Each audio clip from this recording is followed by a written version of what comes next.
Catecismo Nova Cidade. Introdução, Timothy Keller. Pergunta 1. Qual é o grande objetivo do homem? Resposta. O grande objetivo do homem é glorificar a Deus e gozar dele para sempre. Pergunta 1. Qual é o seu único consolo na vida e na morte? Resposta. O fato de que não sou meu, mas que pertenço de corpo e alma, na vida e na morte, ao meu fiel Salvador, Jesus Cristo. Essas palavras, a abertura dos catecismos de Westminster e de Heidelberg, encontram eco em muitos de nossos credos e declarações de fé. São conhecidas por meio de sermões e livros, porém a maioria das pessoas desconhece sua fonte e certamente nunca as memorizou como parte dos catecismos dos quais derivam. Atualmente, muitas igrejas e organizações cristãs publicam suas declarações de fé, as quais delineiam suas crenças. Mas, no passado, esperava-se que documentos dessa natureza fossem biblicamente tão ricos e elaborados com tanto cuidado que seriam memorizados e usados para o crescimento e a formação cristã.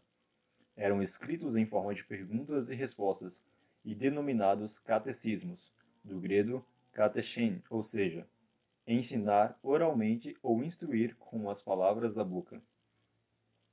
O Catecismo de Heidelberg, 1563, e os Catecismos Menor e Maior de Westminster, 1648, estão entre os mais conhecidos e servem como padrão doutrinário de muitas igrejas do mundo de hoje. A prática perdida da catequese. No presente, a prática da catequese, especialmente entre os adultos, foi quase completamente perdida. Os programas modernos de discipulado concentram-se em práticas como estudo bíblico, oração, comunhão e evangelismo, e algumas vezes podem ser superficiais no que diz respeito à doutrina. Em contraste, os catecismos clássicos levam os estudantes a examinar o credo apostólico, os 10 mandamentos e a oração do Senhor. Um perfeito equilíbrio entre teologia bíblica, ética prática e experiência espiritual. Ademais, a disciplina catequética da memorização leva os conceitos mais para o fundo do coração e naturalmente faz com que os estudantes sejam mais responsáveis em dominar a matéria do que nos cursos típicos de discipulado. Finalmente, a prática de formular perguntas e respostas leva os instrutores e os alunos a um processo naturalmente interativo e dialógico de aprendizado. Em suma, a instrução catequética é menos individual e mais comunitária. Os pais podem catequizar seus filhos. Os líderes de igreja podem catequizar os novos membros com catecismos menores e os novos líderes com catecismos mais extensos.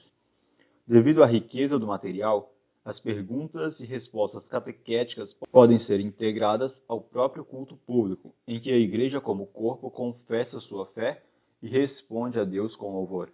Como perdemos a prática da catequese nos dias de hoje, é extremamente comum que as marcas das congregações evangélicas atuais se caracterizem por pequenas pinceladas superficiais da verdade, noções confusas sobre Deus e piedade, e negligência na reflexão acerca das questões da vida, quanto à profissão, comunidade, família e igreja.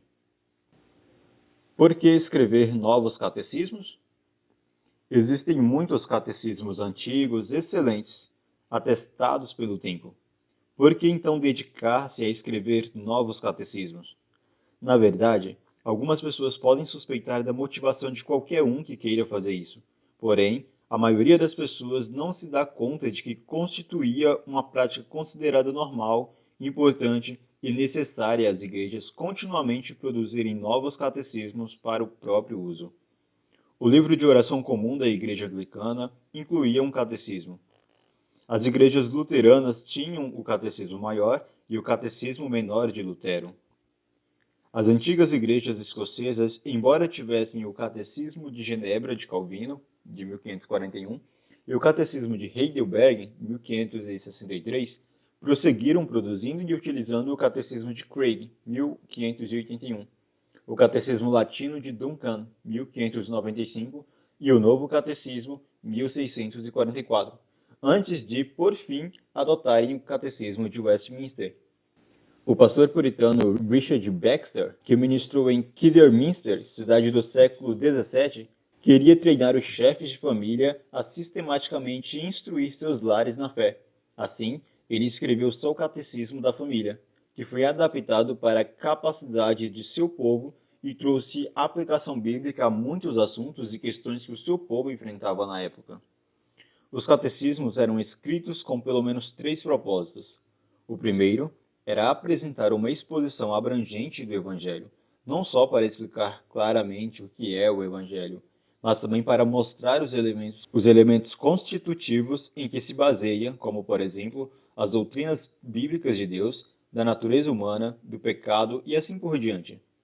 O segundo propósito era fazer essa exposição de um modo que os erros, as heresias e as falsas crenças da época e da cultura fossem abordados e contrapostos.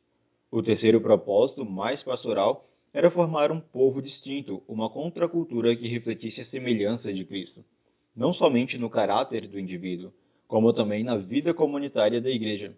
Quando analisados em conjunto, esses 3 propósitos explicam por que os novos catecismos têm de ser escritos, conquanto nossa exposição da doutrina do Evangelho tenha de estar alinhada com os catecismos mais antigos e fiéis à palavra. As culturas mudam com o tempo, assim como os tipos de erro, tentação e desafio ao Evangelho imutável, de modo que as pessoas têm de estar equipadas para enfrentá-los e resolvê-los. Estrutura do Catecismo Nova Cidade. O Catecismo Nova Cidade tem apenas 52 perguntas e respostas, e não as 129 de Heidelberg ou as 107 do Breve Catecismo de Westminster. Assim, temos apenas uma pergunta e uma resposta para cada semana do ano, o que o torna mais simples para se encaixar nos calendários das igrejas e acessível para as pessoas com horários mais apertados. O Catecismo Nova Cidade se baseia nos e é adaptado dos Catecismo de Genebra, de Calvino, Catecismo de Westminster, breve e maior, e especialmente Catecismo de Heidelberg. Isso representa uma boa exposição a algumas das riquezas e alguns entendimentos que perpassam todo o espectro dos grandes catecismos da era da Reforma, na esperança de estimular as pessoas a mergulhar nos catecismos históricos e manter o processo catequético por toda a vida. Organiza-se em 3 partes, com vistas a facilitar o aprendizado em blocos, incluindo algumas divisões úteis. Primeira parte, Deus, Criação e Queda, Lei, 20 perguntas. Segunda parte, Cristo, Redenção e Graça, 15 perguntas. Terceira parte, Espírito, Restauração e Crescimento em Graça, 17 perguntas. A exemplo do que acontece na maior parte dos catecismos tradicionais, um versículo bíblico acompanha cada pergunta e resposta. Além disso, cada pergunta e cada resposta são seguidas por um breve comentário, extraído dos escritos ou dizeres de um pregador do passado, como também pelo comentário de um pregador contemporâneo, a fim de ajudar os estudantes a meditar e pensar a respeito do tópico que está sendo examinado. Cada questão termina com uma breve oração original. O uso de linguagem arcaica. Embora à primeira vista possa fazer o conteúdo parecer menos acessível, a linguagem dos textos originais foi mantida tanto quanto possível nos comentários históricos. Quando as pessoas que se queixaram a J.R.R. Tolkien sobre a linguagem arcaica que às vezes empregava, ele respondeu que a linguagem carrega consigo os valores culturais e, portanto, o uso das formas mais antigas não se explicava por nostalgia, mas por uma questão de princípio. Ele acreditava que os modos mais antigos de falar transmitiam modos mais antigos de entender a vida, os quais as formas modernas não conseguem transmitir, porque a linguagem moderna está impregnada de uma visão moderna da vida.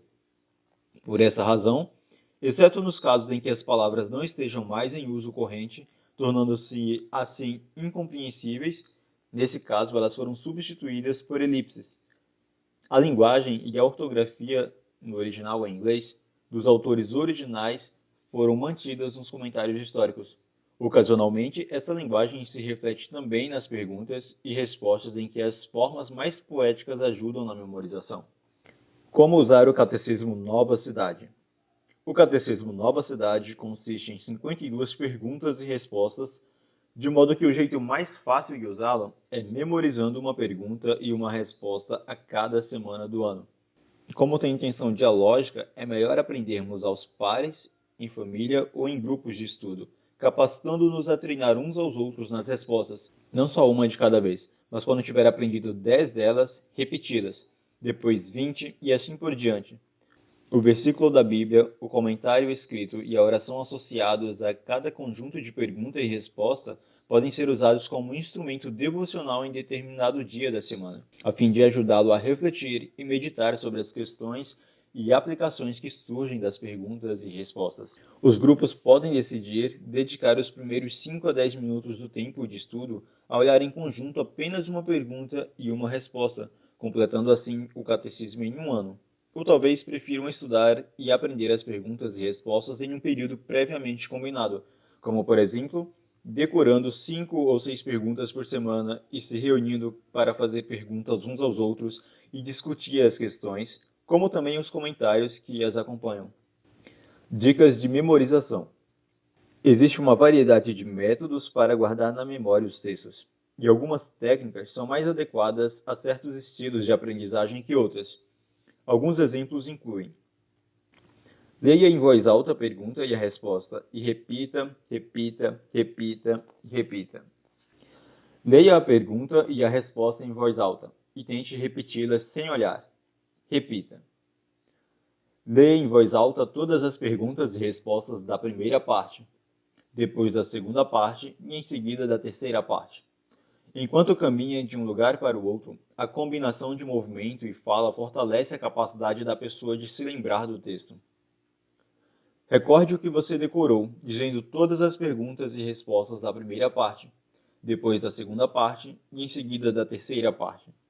E escute-as durante a prática de atividades cotidianas, como, por exemplo, exercícios físicos, tarefas caseiras e assim por diante. Anote as perguntas e respostas em cartões e afixe-as em um lugar que você visualiza com frequência. Leia-as em voz audível sempre que os visualizar. Faça questões de memorização com a pergunta de um lado e a resposta do outro, e teste a si mesmo. Escreva a pergunta e a resposta. Repita. O processo de escrever ajuda a capacidade da pessoa de relembrar o texto. Treine as perguntas e respostas com outra pessoa sempre que possível. Uma prática bíblica. Em sua carta a Gálatas, Paulo escreve: E o que é instruído na palavra, reparta de todos os seus bens com aquele que o instrui. Gálatas 6:6. A palavra grega para o que é instruído é katechomenos, aquele que está sendo catequizado. Em outras palavras, Paulo está falando sobre um corpo de doutrina cristã, catecismo, que foi ensinado a eles por um instrutor. Aqui a palavra é catequizador. As palavras todos os seus bens provavelmente significavam apoio financeiro também. À luz disso, a palavra koinoneu, que significa compartilhar ou ter comunhão, torna-se ainda mais rica. O salário de um professor cristão não deve ser visto apenas como pagamento, mas como uma comunhão. A catequese não é só mais um serviço a ser pago, mas uma rica comunhão e um mútuo compartilhamento dos dons de Deus. Se voltarmos a essa prática bíblica em nossas igrejas, redescobriremos que a palavra de Deus habita ricamente em nós. Porque a prática da catequese leva a verdade para o fundo dos corações, de modo que pensemos em categorias bíblicas tão logo consigamos arrazoar. Quando meu filho Jonathan era bem novo ainda, minha esposa Kate e eu começamos a ensinar-lhe um catecismo infantil. No começo, trabalhamos apenas com as 3 primeiras perguntas. Quem fez você? Resposta: Deus. O que mais Deus criou? Deus criou todas as coisas. Porque Deus criou você e todas as coisas, para a sua própria glória. Certo dia, Kate deixou Jonathan na casa da babá. A certa altura, a cuidadora descobriu que Jonathan olhava pela janela. Em que você está pensando? Perguntou ela. Em Deus, respondeu meu filho. Surpresa, retrucou. O que você está pensando sobre Deus? Então ele olhou para a moça e replicou. Pensava em como ele fez tudo para a sua própria glória. Ela então acreditou ter um gigante espiritual em suas mãos. Um menininho, olhando pela janela, contemplava a glória de Deus na criação. O que realmente aconteceu, obviamente, foi que a sua pergunta o estimulou a recuperar o esquema de perguntas e respostas, Ele respondeu com um catecismo. Certamente, ela não tinha a mínima ideia do que seria a glória de Deus, mas o conceito estava impregnado em sua mente e em seu coração, esperando para se conectar a novas expectativas, novos ensinamentos e novas experiências. Essa instrução, disse Archibald Alexander, teólogo de Princeton, é como lenha numa fogueira. Sem o fogo, o Espírito de Deus, a lenha em si não produzirá uma chama aquecedora. Mas, sem o combustível também não pode haver fogo. E é nisso que se resume a instrução catequética.